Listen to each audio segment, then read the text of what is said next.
নমস্কাৰ বন্ধু বান্ধৱীসকল, আজি এটা মটিভেশ্যনেল স্পিচ লৈ আহিছোঁ।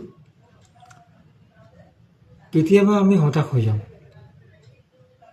যেতিয়া আমাৰ কামখিনি আমি ভবাৰ দৰে আগনিবাঢ়ে। কিন্তু আমি কিয় হতাশ হ'ব লাগে যেতিয়া প্ৰকৃতিক প্ৰতিটো দিশেই আমাক অনুপ্ৰাণিত কৰিবলৈ ইমানখিনি উজ্জ্বল উদাহৰণ দাঙি ধৰিছে? চন্দ্ৰৰ পৰা শিকিব নোৱাৰি কিয়? ইয়াৰ হাজাৰ দুখ আছে। সূৰ্যৰ তুলনাত ই ম্লান হৈ পৰে। মুখতো দাগ আছে। ইয়াৰ নিজৰ কোনো পোহৰো নাই।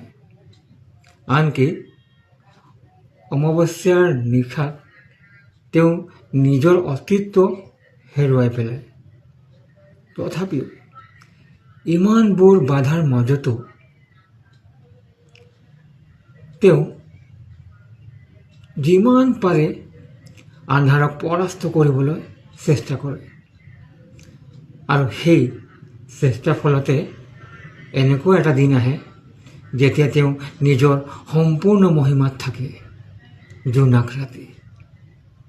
গতিকে আমিও হতাশ হ'ব নালাগে।